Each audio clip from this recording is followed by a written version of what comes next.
Saludos cordiales, estimados estudiantes de la asignatura Cartas Paulinas. En esta ocasión me dirijo a ustedes por medio de este video, el cual la universidad le llama OVA, en otras palabras, Objeto Virtual de Aprendizaje. Es parte de las estrategias de docencia que nosotros tenemos que realizar o ejecutar en lo que es nuestra cátedra en la carrera de teología. En esta ocasión, yo quiero compartir un tema que prácticamente es un resumen de lo que es la teología de Pablo. Para ello, vamos a irnos a la diapositiva y vamos a ver de manera, como le digo, resumida lo que es la teología del apóstol Pablo, ya que la asignatura precisamente se llama Cartas Paulinas. Entonces ahí tenemos el tema y una imagen. Yo no sé si logran ustedes distinguir una peculiaridad en esta imagen, ¿verdad? Espero que sí. Bueno, partamos del hecho de que la teología de Pablo se basa en muchas fuentes, pero la fuente principal, por supuesto, es el Tanakh o lo que se conoce como Antiguo Testamento. Específicamente, pues la teología de Pablo hace alusión a la promesa, perdón, hecha por Dios a Abraham, ahí en el libro de Génesis, en donde, si podemos dividir esta promesa, en primer lugar, Dios le dice a Abraham, haré de ti una gran nación. La gran mayoría de judíos, pues, a la fecha del tiempo del Nuevo Testamento, del tiempo de Jesús y de Pablo, sabían que eso ya se había cumplido. La segunda parte, te daré una tierra. Eso también ya se cumplió. Eh, Estamos tratando de entender el pensamiento de Pablo. Luego te bendeciré y engrandeceré tu nombre. Y Pablo, de alguna manera, dice, esto ya se cumplió. Luego te bendeciré y serás bendición. De alguna manera ellos dicen, estamos en proceso de llegar ahí y solamente vamos a llegar ahí mediante el establecimiento del reino mesiánico. Y luego serán benditas en ti todas las familias de la tierra. Eso no se cumplirá si no hacemos algo. Es decir, ¿cómo hacemos que las familias de la tierra también sean bendecidas? Eh, pero para ser bendecidas, pues tenemos que estar bendecidos nosotros. De alguna manera, esto es lo que uno puede interpretar del pensamiento de Pablo. Y eso se ve a lo largo de sus cartas y específicamente en la carta a los romanos y a los gálatas. Ahora, serán benditas en ti todas las familias de la tierra. No se cumplirá si no hacemos algo. ¿Y cuál es ese algo? Pablo desarrolla al menos ciertas estrategias que, que de alguna manera van a permitir que esa última parte que no se ha cumplido se cumpla. La primera es procurar, no que todos, pero sí una representatividad de gentiles acepte el mesianismo de Jesús. Una representatividad. No tenía la intención Pablo de convertir a todos los gentiles, pero sí a una representatividad de las naciones. Llama la atención que hay un momento en que dice que ha llenado todo del evangelio, ciertas regiones geográficas, pues tanto así no es. Había muchas personas y muchas regiones que no habían escuchado el mensaje de Jesús, pero él afirma de que ya lo llenó todo, es decir, él se da por satisfecho de que ya hay una cierta representatividad. Luego, muchos de los gentiles simpatizantes del judaísmo, llamados piadosos de Dios, o temerosos de Dios, no estaban dispuestos a circuncidarse. Es decir, había muchos gentiles que tenían simpatía, tenían agrado con la fe del judaísmo, pero había un pequeño gran detalle, por así decirlo, respecto a lo que era el rito de iniciación e incorporación al judaísmo, y era el rito de la circuncisión, algo que en el mundo gentil no era, digamos, no era bien visto, de alguna manera causaba vergüenza, pero dejemos la vergüenza. El problema era lo que implicaba el dolor y las posibles infecciones y, y la posible muerte por infección. Entonces, eh, Pablo tiene que de alguna manera flexibilizar el tema de la circuncisión y algo otros temas que él considera secundarios para la ley judía. Entonces, de hecho, el apóstol Pablo pertenece a una escuela rabínica que tiene una tendencia a ser flexible.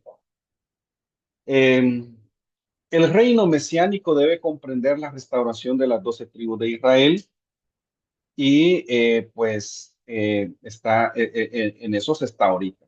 Ahora, ¿cómo se iba a restaurar? Pues de alguna manera ir a los judíos de la diáspora, a predicarles el mensaje de Jesús, a predicarles que Jesús, el que habían matado, crucificado y que había resucitado entre los muertos, Él es el Mesías. Entonces, Pablo tiene que ir a hacérselo saber a las 12 tribus de Israel dispersas que, pues, de alguna manera ellos creían que todas esas tribus se iban a restaurar. Pero, digamos, hasta ahí está bien, según muchos judíos, hasta ahí está bien. El detalle era que el reino mesiánico también comprende la inclusión de personas de otras naciones. Y aquí es donde quizás de alguna manera hay un gran problema y aquí es donde el apóstol Pablo también se ganó muchos enemigos de su propia nación. ¿Por qué? Porque, bueno, no todos los gentiles iban a ser parte del reino de Dios, sino como lo dije anteriormente, una representatividad. Ahora, estos gentiles mesiánicos tendrán los mismos privilegios que tienen los judíos que observan la ley. Y aquí empezaba el problema, porque de alguna manera los judíos decían, sí, algunos gentiles pueden ser salvos, pero van a estar allá en un rinconcito.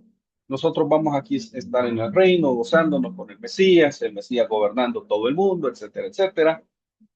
Y los que pues hayan, los prosélitos, ¿verdad? Los gentiles que se hayan convertido al judaísmo, a la fe judía, van a estar ahí atrás, en un rinconcito, van a ser, por así decirlo, salvos de segunda categoría. Pero el apóstol Pablo dice, pues tanto así no es. Los gentiles mesiánicos o los gentiles que crean en el mesianismo de Jesús tendrán los mismos privilegios. Bueno, aquí empezaba el detalle, pero ya les dije de que el problema era la circuncisión. Entonces, imagínense, un judío cumplía al 100% la ley y dentro de ese cumplir la ley implicaba también lo que era la circuncisión.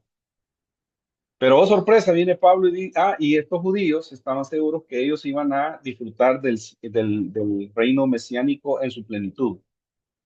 Pero entonces viene Pablo y les dice, pues fíjense que los gentiles también, los gentiles que no se circunciden, también van a tener los mismos privilegios. Bueno, empieza a decir, van a tener los privilegios, y oh, sorpresa. Y no son circuncidados, porque yo les estoy enseñando de que la circuncisión que más vale es la del corazón y no la del cuerpo. Y yo me apoyo en textos de Jeremías y en textos de Ezequiel, donde dice de que yo les daré un corazón de carne, quitaré el de piedra y les escribiré mi ley en sus corazones. Eso es lo que importa, dice el apóstol Pablo. Entonces, eso, por supuesto, le acarrió grandes problemas. Justamente ese pensamiento, esa manera de pensar. Ahora, uno de alguna manera nota que el apóstol Pablo no quería separarse del judaísmo, sino que el judaísmo se abriera a recibir a los gentiles, aunque no cumplan la ley en su totalidad. El apóstol Pablo no pretende hacer una separación. De hecho, él fue judío, perteneció al judaísmo, por así decirlo, como religión. Por consiguiente, parece que Pablo no quiso fundar o establecer otra religión o una secta dentro del judaísmo, sino realizar reformas dentro de su propia religión. Eso es lo que a veces ahí está, lo leemos entre líneas y a veces lo obviamos, lo ignoramos o lo pasamos por alto, no sé, pero uno puede llegar a esa deducción y sin temor a equivocarme, creo que no está lejos de la realidad.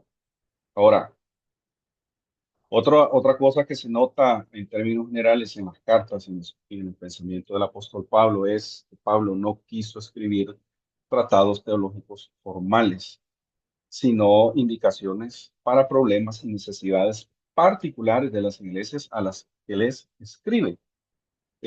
No tiene él la intención de elaborar tratados teológicos sistemáticos y no pretende él agotar y aclarar de la A a la Z todos los puntos doctrinales y teológicos que se pudieran presentar en aquel momento, sino que realmente las cartas están llenas de indicaciones a iglesias, de consejos, de directrices para atender problemas, necesidades, preguntas, dudas y a veces para dar gracias. A veces, en el caso de Filipenses, no necesariamente da instrucciones, sino que él da gracias y reconoce el valor y el esfuerzo de la iglesia por apoyarlo mucho.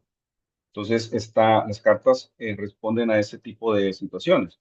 Ahora, para Pablo, ¿quién era Jesús? Para Pablo, Jesús es el Mesías. Pablo afirma que Jesús es él. Cuando Pablo dice Jesús, él es el Cristo, está diciendo Jesús es el Mesías. Jesús también es el Señor. Pablo también habla de Jesús como el segundo Adán. Eh, para Pablo, Jesús es el cumplimiento de las profecías del Tanakh. Para Pablo, Jesús es el Hijo de Dios. Para Pablo, Jesús es la primicia de la resurrección, es decir, el primero de entre los muertos. Para Pablo, Jesús es el misterio que se ha mantenido oculto desde tiempos eternos, según el último capítulo de Romanos. Para Pablo, Jesús es Salvador. Para Pablo, Jesús es Dios. Eso, digamos, en resumidas cuentas, podemos decir que es parte o un resumen de la teología paulina. Obviamente hay más puntos que explicar, en que profundizar, pero pues quiero dejarles este resumen para despertar en ustedes la inquietud y encender la chispa de un espíritu investigador, y que ustedes vayan y por su propia cuenta lean primero las cartas, luego lean libros de investigadores serios que puedan todavía arrojar más luz. Ustedes pueden estar de acuerdo o estar en desacuerdo.